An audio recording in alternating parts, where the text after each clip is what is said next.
Hello everybody. Today's video we will discuss about the second poem Indian Weavers. The poem is written by great poetess Sarojini Naidu. Before the explanation of the poem, shortly we want to discuss about the poetess. Listen carefully. Sarojini Naidu was a political activist, feminist, and the first Indian woman who became the president of Indian National Congress. She was an important figure of India's struggles for independence. Sarojini Naidu's work as a poet earned her the sobriquet of Nightingales of India. Later she became the governor of the United Provinces in 1947, becoming the first woman to hold the office of the governor in independent India. Here, give us information about the poetess. She was not only poetess but also a political activist, feminist, and she was the first Indian woman who became the president of India National Congress. की त्या फक्त कवयित्री नव्हत्या तर त्या भारतीय स्वातंत्र्य लढ्यामध्ये त्यांचा सक्रिय सहभाग होता. त्याचप्रमाणे त्या राष्ट्रीय काँग्रेस पक्षाच्या पहिल्या महिला अध्यक्षा म्हणून त्यांनी काम पाहिलेलं आहे. She is also called nightingales of India. Nightingale means भारताची कोकिळा. जनरली असा आपल्याला जर जनरल नॉलेजला प्रश्न येऊ शकतो की भारताची कोकिळा कोण, तर भारताची कोकिळा म्हणजे सरोजिनी नायडू यांचा उल्लेख होतो. आता कोकिळा हा शब्द गायनाशी संबंधित आहे, परंतु या ठिकाणी ह्या कवितेशी त्यांना का जोडण्यात आलेले, कारण त्यांच्या ज्या कविता आहे विशिष्ट गाऊन म्हणण्याजोग्या आहेत, विशिष्ट लयात म्हणता येतात आणि म्हणून त्यावेळेला त्यांना भारताची कोकिळा हा असा किताब देण्यात आलेला आहे. अशा प्रकारे त्यांची संपूर्ण भारतभर ख्याती आहे. स्वातंत्र्य चळवळीतल्या अग्रगण्य नेते आहेत आणि संपूर्ण जगामध्ये इंग्रजी लेखनाच्या बाबतीमध्ये त्यांचं नाव आहे. Let's we want to discuss about the poem. Indian Weaver is a short poem where the poet talks about three types of the garments that weavers weave at the three particular times of a day. Each stanza of the poem represents the three important events of human life: birth, that is childhood; adulthood, that is young; and death, that is old. The color mentioned in the stanza are very significant as they indicate the mood related to the events. पण मित्रांनो, या ठिकाणी it's poem, name of the poem is that Indian weavers. Indian weavers म्हणजे काय? भारतीय विणकर. It is a symbolic poems. In this poem there are mention the poetess talks about three types of the garment that the weavers weave at three particular times of a day. या ठिकाणी कवयित्री ह्या त्यांच्या कवितेमध्ये तीन वेगवेगळ्या कापडांबद्दल बोलते की जो विणकर, भारतीय विणकर हा कापड विणत आहे आणि तो प्रत्येक दिवसाच्या वेगवेगळ्या कालावधीमध्ये ते कापड विणतो आहे. It is a symbolic poem. Firstly I told you that. Here, each stanza of the poem represents of three important events of human life: birth, childhood; adulthood, young; and death, old. The color mentioned in the stanza are very significant as they indicate the moods related the events. या ठिकाणी there are mentioned only three stanza. Its poem is very short poem. And each stanza there are mentioned events of human life. की माणसाचे 3 वेगवेगळ्या माणसाच्या जीवनातले असे 3 वेगवेगळे टप्पे, की जन्म, त्याचं तारुण्य आणि वृद्धापकाळ याची तुलना दिवसाच्या सुरुवातीची, मध्याची आणि दिवसाच्या शेवटची केलेली, की त्याचप्रमाणे त्या कवितेमध्ये वेगवेगळ्या स्टँजामध्ये वेगवेगळे असे कलर मेन्शन केलेले आहेत, की जे कलर त्या माणसाच्या वेगवेगळे मूड म्हणजे त्याचा मूड वेगवेगळ्या इन्सिडेंट्सला कसा असतो, वेगवेगळ्या प्रसंगी त्याचा मूड कसा असतो. फॉर एक्झाम्पल, मैताच्या वेळेला तो शांत आणि संयमी असतो. ज्या वेळेला एखादा बालक वगैरे जन्माला येतो त्यावेळेला घरातला मूड उत्साही असतो. त्याचप्रमाणे ज्या ॲडल्टनेस, लग्नाचा मूड असेल, लग्नाच्या प्रौढ वयात उत्साही वातावरण प्रफुल्लित असतं.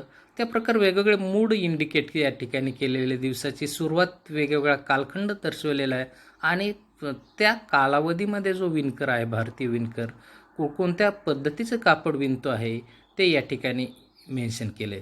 So let student, in first you listen the poem carefully. Indian weavers. Weaver weaving at the break of day. Why do you wave a garment so gay? Blue as the wings of Halcyon's wheel. We wave the robes of newborn child. Weavers weaving at fall of night. Why do you wave a garment so bright? Like the plumes of a peacock, purple and green, we wave the marriage veils of a queen. Weaver waving soul and steel, what do you wave in the moonlight chill? White as a feathers and white as a clouds, we wave the dead man's funeral shroud. Sarojini Naidu. So here, title of the poem is that Indian weavers. Let's we discuss about the title. The title Indian weavers focuses over Indian artisans, particularly weavers. The adjective Indians is used with a definite purpose, appreciating the work of Indian weavers. As the weaver intertwine the fabrics, the poetess aim to interlace a message through the poem. So friends, in this short poem, there are mentioned some difficult words. You can see on the side of the poem what is the particular meaning of the poem. Then you can get easily understand the poem. Friend, here poem's theme is that the poem Indian weavers highlight the crafts and skill of Indian weavers. The poetess has very nicely presented 3 pages of life. The life cycle is believingly depicted from the works of weaver. Now student, look again the first stanza of the poem. Weavers weaving at break of day, why do you wave a garment so gay? Blue as the wings of a Halcyon wheels, we wave the robes of newborn child. In the beginning stanza, the poetess asked the question to the Indian weavers. What question she asked to the Indian weaver?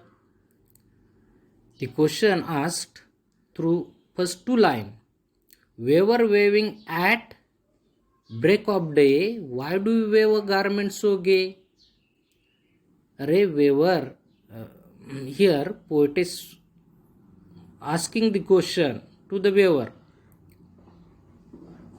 Why do you wave a garment so gay?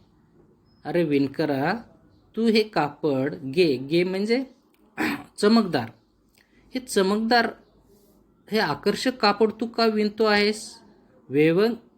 When weaver is weaving the cloth, the garment, weaver weaving at a break of day. Break of day means early morning. अगदी भल्या सकाळी सकाळी हे विणकरा, तू हे कापड, हे मऊ मखमली चमकदार कापड हे का बरं विणतो आहेस? Why do you weave a garment so gay? Here this garment compare to the halcyons wings of a halcyons wild. Look at the third line. There are mentioned one color. Which color indicate the mood of the human being? Blue as the wings of Hellesian's will. की तू जे कापड विणतो आहे ते कसं आहे? हेल्सियन्स will. हेल्सियन्स means एक is the Kingfisher name. हा एक निळा छोटा असा समुद्री पक्षी आहे की जो खूप छोटा, चपळ आणि आकर्षक असतो, की जो निळा असतो, की या ठिकाणी हा कलर दिलेला आहे ते हेल्सियन्स विल दिलेला आहे, की त्याचं विंग्स ऑफ हेल्सियन्स विल, की ज्या पक्षाच्या पंखासारखं, निळ्याशार पंखासारखं हे कापड तू का बरं विणतो आहे सकाळी सकाळी? की या ठिकाणी कलर इंडिकेट केलेला आहे की अगदी सकाळी दिवसाची सुरुवात होते, जीवनाची सुरुवातसुद्धा अगदी जन्मानच होते आणि त्यावेळेचं वातावरणसुद्धा उत्साही असतं. Here that times response the weavers and he told to the poetess that we weave the robes of a new born child. आणि त्याच वेळेला प्रत्युत्तरादाखल इंडियन व्ह्युअर पोएटेसला म्हणतो आहे, we weave the robes of new born child. आम्ही काय करतोय? रोब्स म्हणजे लहान मुलासाठी, नवजात बालकासाठी जो झगा वापरला जातो, कपडे वापरले जातात, दॅट इज कॉल्ड द रोब. तर तो म्हणतो we weave the robes of new born child. नवजात बालकासाठी कपडे आम्ही तयार करतोय.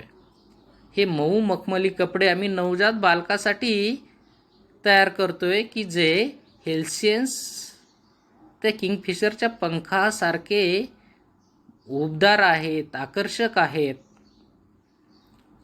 So got it? I think it's very easy poem. Now look at the second stanza of the poem. Waver waving at fall of night. Why do you wave a garment so bright? Like the plumes of a peacock, purple and green, we wave the marriage veils of a green. Here in this second stanza also poetess asks this question to the Indian weaver, but the question asked to the weaver at fall of night. या ठिकाणी सायंकाळच्या वेळेला हा विणकर पुन्हा आपले कापड विणतो आहे. And that times poetess asks such question to the weaver, Indian weaver. Weaver weaving at fall of night. अगदी सायंकाळच्या वेळेला पुन्हा हा विणकर काहीतरी विणतो आहे. That time she asked the question to the weavers, why do you weave a garment so bright like a plumes of a peacock, purple and green? अरे विणकरा, की जो रंगबेरंगी कपडे, ब्राईट, तेजस्वी, रंगबेरंगी या अर्थानं वापरलेला आहे शब्द. आता तू हे कपडे रंगबेरंगी तेजस्वी कपडे का विणतो आहे? की जे मोराच्या मोरपिसासारखे जांभळे आणि हिरवे आहे.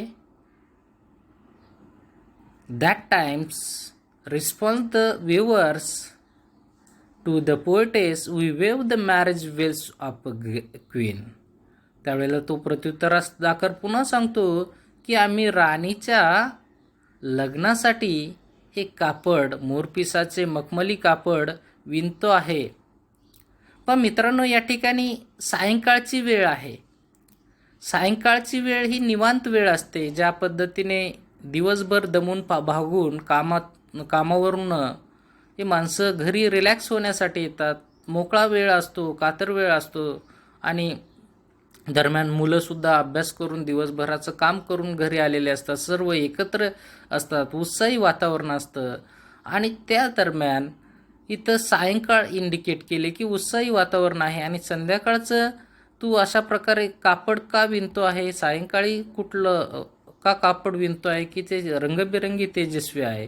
त्याच वेळेला वेगळ्या कलरचा या ठिकाणी थर्ड स्टॅन्झामध्ये पोएटेस उल्लेख करते की like a pulse of peacock purple and green. Purple आणि ग्रीन ह्या रंगाचं तू मोरपिसाच्या रंगाचं कापड का बरं विणतो आहेस. त्यावेळेला तो म्हणतो की राणीच्या लग्नासाठी मी कापडे विणतो आहे. आता या ठिकाणी ग्रीन उत्साहाचं आणि आनंदाचं प्रतीक आहे ग्रीन रंग, की ज्यावेळेला लग्नामध्ये शक्यतो मुली हिरव्या रंगाची साडी घालतात की हिरव्या रंगामध्ये आकर्षक त्याचं रूप खुलून दिसतं आणि साहजिकच ती लग्नामध्ये ती नवरी जी मुलगी ती एखाद्या राणीसारखी असते आणि म्हणून तिला म्हटलेलं आहे की राणीसाठी मी हे आकर्षक तेजस्वी कपडे विणतो आहे. Now look at the last stanza of the poem. Weavers weaving solemnly and still, what do you wave in the moonlight chill? White as a feathers and white as a clouds, we wave a dead man's funeral shroud. So in this last stanza, the poetess once again asks the question to the viewer. When the viewers is waving solemnly and still, स्थिर आणि गंभीर. आता सायंकाळ रात्रीची वेळ आहे आणि स्थिर आणि गंभीर वातावरण झालेलं आहे. अंधार पडलेला आहे, काळोख पडत असतो आणि त्या दरम्यान दिवसाची सुरुवात शेवट सुद्धा रात्रीचाच होतो. माणसाच्या आयुष्याची शेवट सुद्धा मृत्यूने होते. हे आणि गंभीर मूड हा पांढऱ्या रंगाने इंडिकेट केलेला आहे. तर हे सर्व रेफरन्स या ठिकाणी या लास्ट स्टॅन्झामध्ये आलेले. Weaver weaving solemnly and still, what do you weaves in moonlight chill. की हे विणकरा तू शांत आणि स्तब्ध काय बरं विणतो आहेस. What do you wave in the moonlight chill. अशा या थंडीमध्ये, चंद्राच्या या थंडीमध्ये, चंद्रप्रकाशात थंडीमध्ये तू काय बरं विणतो आहेस, का विणतो आहेस. दॅट टाइम जे कसं आहे की here compare that white as a features and white as a cloud. की जे विणतो आहे ते अतिशय पांढरे शुभ्र आहे, की जे अगदी पिसासारखे आहे. कबुतराची पांढरी सफेद पंख असतात ते अतिशय पांढरी असतात, शुभ्र असतात. आणि व्हाईट ॲज अ क्लाउड्स, की ज्यावेळेला पाऊस बरसून जातो त्यावेळेला ढग एक पांढरे शुभ्र असतात आणि त्याच्यावरती कुठल्या प्रकारचा डाग नसतो. अशा प्रकारे विना डाग असलेली पांढरे शुभ्र तू कापड का विणतो आहेस. की अगदी शांत आणि धीर गंभीर प्रहरी. That times he response to the poetess, we weave a dead man funeral shrouds. की आम्ही मैताच्या अंगावरती घालण्यासाठी कपडे विणतो आहेत. की कफनसाठी लागणारे जे काही कपडे आहेत ते पांढरे शुभ्र असतात आणि ते आम्ही विणतो आहे. पण मित्रांनो, या ठिकाणी in this short poem there are mention only 3 स्टॅन्झा. each stanza have only 4 lines, and in this poem there are uses Indian language. That's why it's very easy to understand. पहा, फक्त 4 स्टॅन्झाचा चार ओळीचा एक स्टॅन्झा आहे आणि फक्त 3 स्टॅन्झाची ही पोएम आहे. अतिशय साधी सोपी पोएम्स आहे. या ठिकाणी माणसाच्या जीवनाचे 3 टप्पे आहे, म्हणजे बालपण, प्रौढावस्था आणि म्हातारपण. त्याचप्रमाणे दिवसाची सुरुवात सुद्धा सकाळी होते, सायंकाळ आणि रात्र हे इंडिकेट केले. त्याचप्रमाणे माणसाचे मूड दाखवण्यासाठी वेगवेगळे कलर दाखवलेले. So it's very significant and symbolic poems. I hope you understand its poem. So